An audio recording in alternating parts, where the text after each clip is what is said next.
Mtazamaji wa Zaleni Media, karibu kwenye mbilinge za kimichezo. Mbele yako niko na mchambuzi wa masuala ya kabumbu Shah Yusuf. Nenda kuangazia mchezo wa jana wa Simba Sport Club na Young Africans, mchezo ambao ulimalizika kwa kutoshana nguvu, yani 2-2. Kwema mambo nasaidia. Mambo yanaenda. Tuanzie hapa pengine kwenye mchezo wa jana wa Simba Sport Club na Young Africans, mchezo ambao Simba dakika mpaka dakika 11 alionekana kuchukua mchezo na kuongoza kwa bao 2-0. Young Africans wakarudi mchezoni, pengine kwa Simba Sport Club kuhimili pressure ya Young Africans. Young Africans alipelekea pressure kubwa sana Simba Sport Club akishinda kuhimili pressure. Kwanza ni mchezo mzuri. Kwenye mchezo wa jana nadhani binafsi ndo dabi ambayo imekuwa bora sana kwa maana ya ligi kuu, kiacha ile ya Western Zanzibar ambayo ilikuwa ni finali. Kwenye mchezo wa jana nadhani kila mmoja alijiandaa kwenda kufanya vizuri, na ndio maana unaona hata kulikuwa kuna mabao mengi, lakini pia ukilinganisha uwanja wenyewe namna ulivyo ulikuwa kulazimisha kuweza kufanya makosa. Nadhani sehemu pekee ambayo Simba alifanikiwa kipindi cha kwanza, aliwakuta Young Africans wakiwa bado hapo kwenye concentration ya mchezo, yani namna ambavyo walikuwa wanafikiria na kile wanachokitenda ilikuwa ni vitu viwili tofauti. Kwa wakafanikiwa kuweza kupata bao la kuongoza, na ndio maana unatazama hata aina ya bao ambalo wanalipata ni makosa ya Israel Patrick Mwenda. Yani ule umakini aliukosa, hakuwa kwenye ule umakini, wakajikuta anafanya makosa ambayo anakwenda kuigharimu timu. Kufanya makosa wakaadhibiwa. Unakuja kwenye bao la pili hivyo hivyo.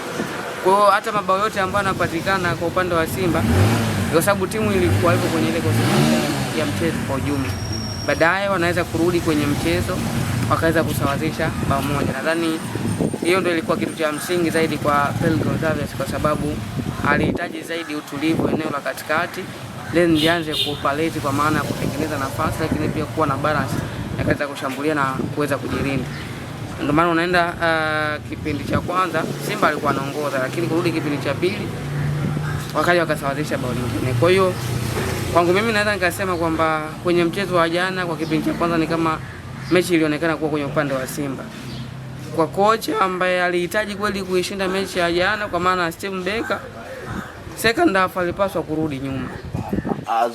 Yani awasubiri Young Africans and then aanze kuwajibu kwa mipira ya counter attack. Lakini alichokifanya alitaka kupishana nao, kwa akajikuta wakati mwingine huo uwezo wa kupishana na Young Africans ukawa bora kwenye kushambulia na kujilinda, vikawa ni vitu viwili tofauti. Lakini binafsi naamini mabao ambao aliyapata Simba kipindi cha kwanza, Young Africans angetangulia kuyapata mechi angefunga mechi. Yani naamini kabisa yale mabao mawili ambayo Simba aliyapata, kama Yanga ndo angetangulia kuyapata, basi mechi ilikuwa imeisha. Yani inawezekana hata Simba angeweza kusawazisha, lakini ilikuwa labda ni 2-1. Yani nilikuwa naamini kabisa Young Africans ana uwezo wa kushinda. Kwa nini? Kwa sababu ni miongoni mwa timu ambao ni bora sana kwenye kujilinda. Pale ambapo imesha jihakikishia kupata matokeo, imekuwa supavu sana kwenye kujilinda. Na inawezekana hiyo ndio ikawa auheni ya Simba kwenye mchezo wa jana. Ina bahati ikoni kwamba alitangulia kupata mabao, lakini kama angetangulia Young Africans inawezekana matokeo yangekuwa tofauti. Kumkosa Innocent Aula pengine ni pengo kwa Simba Sport Club kwa namna ambavyo jana alivyoiona Simba ilivyocheza dhidi ya Young Africans. Anse Aula ni miongoni mwa wachezaji ambao hakuna beki ambaye anatamani kukutana nao.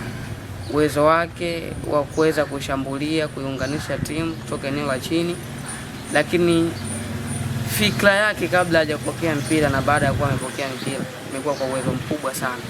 Ile mikimbio ambayo anakuwa anaifanya nyuma ya safu ya ushambuliaji ya timu pinzani, kwa maana nyuma ya safu ya kiulinzi timu pinzani, imekuwa na uhatari mkubwa sana. Kwa binafsi naamini hata kina Neo Maema, kina Luembo amekuwa na kiwango bora sana, lakini kama Anse Aula angekuwa kwenye kiwango chake bora, basi kati yao wawili niliowataja kuna mmoja ilibidi aanzie nje.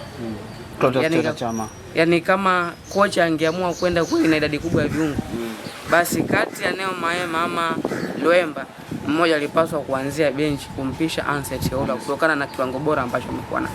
Performance ya Clatous Chama kadri siku inavyozidi kwenda, kama Anazaliwa upya hivi? Ile ni brain ya mpira. Tumewahi kuzungumza kumhusu Chama, mengi sana tumeyazungumza kuhusu yeye, mazuri na mabaya, lakini anachokifanya hataki kujiweka kwenye nafasi yoyote katika yale tunayoyazungumza. Kwa maana kuna watu wanamjaji sana kwenye umri, lakini wengine wakidai kiwango chake kimeshuka, lakini inapokuja swala la namna ya kuwajibika ndani ya uwanja amekuwa bora sana. Nadhani kitu ambacho tutampunja Chama ni umri, lakini umri alionao na anavyofanya ni vitu viwili tofauti. Kuna baadhi ya wachezaji wana umri mdogo lakini wanashindwa kufanya anachokifanya Chama. Uwezo wake wa kufikiri umekuwa ni kwa asilimia kubwa sana. Nadhani Chama amini sana kwenye nguvu. Ategemei nguvu kuweza kufanya vitu vitokee. Yeye anategemea zaidi akili. Kufanya vitu vitokee. Si kufanya vitu vitokee, na ndo kitu pekee ambacho kimekuwa kikinufaisha Simba kwa hivi karibuni. Mchezo uliopita alihusika kwa asilimia kubwa sana. Ndani ya siku 5 amecheza dakika 120 kwa maana mechi zote mbili na zote amekuwa na athari. Ameshinda bao kwa mchezo wa jana, ametoa assist. Mchezo uliopita alihusika kwenye bao ambalo Selemani Mwalimu alilifunga. Kwa unaona ni mchezaji ambaye ni hatari. Nadhani hata hivi sasa namna ambavyo Yanga wanamtazama wanajiuliza kwa nini tuliachana naye. Wanajuta kuachana Clatous. Kwa sababu kama wameachana naye na Zidane azisikia yupo, lazima anakuwa na yes, tulipaswa kuendelea kubaki na mchezaji, na naamini kama angeendelea kubaki Chama basi wangekuwa wanagawana majukumu vizuri kabisa na Pacome, na inawezekana kuna bado vingi ambavyo Pacome angepaswa kujifunza kwa Chama. Kwa hiyo kwangu mimi nafikiri tuache mpira uzungumze, tuache akili ya Chama izungumze, yaani tuachane na umri wa Chama, tudili na kazi ambayo anaifanya uwanjani. Kwa sababu kama anakupa assist, anakupa mabao, ni kitu gani kingine ambacho nakihitaji? Nguvu wewe itakusaidia nini? Kama katika ile nguvu alionayo au umri alionao anakupa magoli, anakupa assist, ndio kitu muhimu kutoka kwa mchezaji ambacho kila mtu anakihitaji. Kwa hiyo nadhani kwangu mimi binafsi Chama anabaki kuendelea kuwa mchezaji ambaye ni namba 10 bora kwa ligi yetu kwa hivi. Nadhani kwa muda mrefu sana tuseme toka 2018 kama sikosei. Amedominate. Amekuwa na consistency na sio kwa bahati mbaya. Maana yake ule ni utayari wa ndani. Yaani kuwa tayari, kwa sababu ili uthibitishe kwamba Chama sio mchezaji wa daraja la kawaida, kuna baadhi ya wachezaji wakitoka kwenye hizo timu za madaraja makubwa ndo wamepotea kabisa. Lakini Chama alitoka Simba akaenda Berkane, akarudi Simba akaenda Young Africans. Toka Young Africans akaenda Singida Black Stars akafanya vizuri. Akarudi tena Simba na bado anafanya vizuri.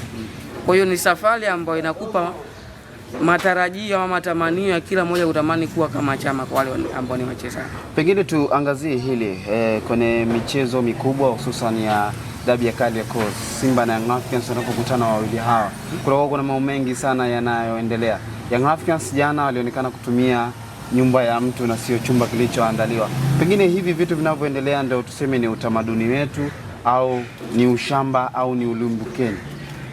Kwanza ni aibu katika ligi yetu, aibu kubwa sana ambayo tunaitia, kwa sababu kwa timu kama Young Africans ni timu ambayo kuna vilabu vingi sana ambavyo vinajifunza kutoka kwa Young Africans. So kuna baadhi ya matukio ambayo hayana ulazima ama hatuyaamini kwenye mpira, walipaswa kuwa wa kwanza kuyakemea. Lakini kwa kila alichokifanya Young Africans kwenye mchezo wa jana, binafsi sioni kama ni jambo jema kwa ligi yetu, na nitashangaa zaidi TFF endapo watalifungia macho, kwa sababu sifikiri kama kuna hiyo kanuni ambayo inaruhusu wewe kwenda kuvalia nguo ama kubadilisha nguo kwenye nyumba ya jirani. Nyumba ya mtu aliyakuwa sehemu iliyoandaliwa ipo. Kulikuwa na maana gani sasa viwanja huko na desk vyumba vya kubadilisha nguo? Kama vyumba vipo na unatoka nje, maana yake ule ni mchepuko tuseme sasa. Na tumekuwa tunaiona hiyo mara kwa mara kwenye hizo mechi kubwa. Na nafikiri tabia hii wanao sana Young Africans. Tabia ya kuruka mageti, kutoboa vyumba vya kubadilishia nguo. Sana sana imekuwa kwenye klabu ya Young Africans. Kwa hiyo kwangu mimi nadhani tabia ambayo wanapaswa kuachana nayo, kwa sababu sifikiri kama hizi imani za kishirikina zina faida kubwa sana kwenye mchezo. Kumbe hapo ni imani za kishirikina. Hapo unaenda moja kwa moja kwenye imani za kishirikina, kwa sababu Ukiachana na hilo tukio, kuna baadhi ya matukio ambayo yalikuwa yanaonekana kwa natoka free anaenda anamwaga maji.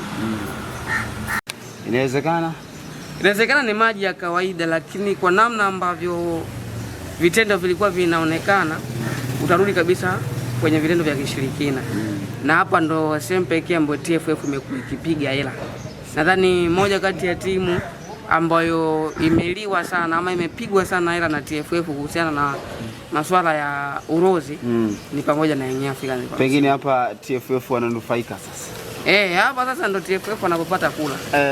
Kwa sababu lazima wafanye makosa, wawalime faini, na sifikiri kama watawaacha salama penyewe. Au pengine hapa adhabu ingekazwa zaidi ili watu wasiwe na kwa Yanga hata ukaze vipi adhabu? Mtu angona apigwa alama 3 kabisa. Inavyoonekana kama mtu ameshakuwa mlevi. Kumfanya achane na ulevi kwa kigezo cha kupandisha bei ya bia ni kitu ambacho hakiwezekani. Kwa hiyo kwa namna ambayo unaiona Yanga, wewe hata ukipandisha kama wanaamini huko bado tu wataendelea kufanya. Ila hapo ingewekwa adhabu stahiki. Kwa mfano mtu akibainika analeta imani hizo, let's say labda anachukuliwa alama 3, pengine ingekuwa fundisho. Nafikiri hiyo ndo adhabu pekee ambayo inaweza ikazifanya sasa timu kuanza kuachana na ile vitendo, kwa sababu wanachokwenda kukipigania pale si alama 3. Sasa kama anajua nikifanya hili kosa nitapokonywa hizi alama, haki hawezi kufanya, ndio. Lakini wewe kumwambia hela, kumbe hela yeye anajua hiyo hela ataipataje, huo mzigo unatoka. Huo mzigo utatoka, atajua yeye anaupataje. Kwa hiyo kwangu mimi nadhani mchezo ambao umekuwa na matukio mengi sana kwa siku ya jana. Vurugu za chama na meneja, mambo yamekuwa ni mengi sana, watu wakilalamika kwamba Lebasi Gwe alinyimwa penalti. Na of course ukilitazama tukio lenyewe ni kama unaweza ukasema hivyo, lakini sasa hapa ndo tunarudi kwamba waamuzi wametoka nje. Hapa TFF wakipitisha panga kama ile adhabu ambayo imekuwa ikiwakuta marefali wetu, na huku litawahusu au itawahusu? Sasa umetoka nje tu, umekuja kucheza. Wewe unaona madhara sasa ya kuleta marefa kutoka nje pia. Kwa jana wale waamuzi kutoka Morocco walipaliwa na ile mchezo? Inawezekana wakupaliwa, lakini inawezekana pia walipaliwa. Kwa baadhi ya matukio ni kama walikuwa wamejichanganya, naweza nikasema. Wameshindwa kutafsiri sawa sawa na vile ambavyo inapaswa. Nadhani mmoja kati ya refaria ambaye amekuwa na zungumzo sana, ambaye wengi waliamini hata wa Morocco watafanya, ni yule wa juzi kule Zanzibar. Lakini kwa hiyo wa jana nafikiri kuna baadhi ya matukio, kwa tukio moja ambalo Ismail Tula alimdanganya maamuzi. Ilikuwa ni shambulizi naelekezwa Simba, nadhani kama sio alikuwa ni Depu akanyanyua mguu. Alichokifanya Tule akamwonyesha kama ni kama ule mguu umemgusa kichwani, akaanguka pale. Kwa hiyo nimewema matukio ambayo yamekuwa yakizungumzwa sana. Kwa hiyo kabla tujafanya kitu lazima pia tu tunaangalia faida na hasara zake. Sasa ndio hivi tujue kabisa kuchukua marefa kutoka nje, inavyotokea wamekosea nao watawajibika vipi kwenye adhabu, kama wanavyowajibika wa ndani, ama kama adhabu zingine zitakavyotoka.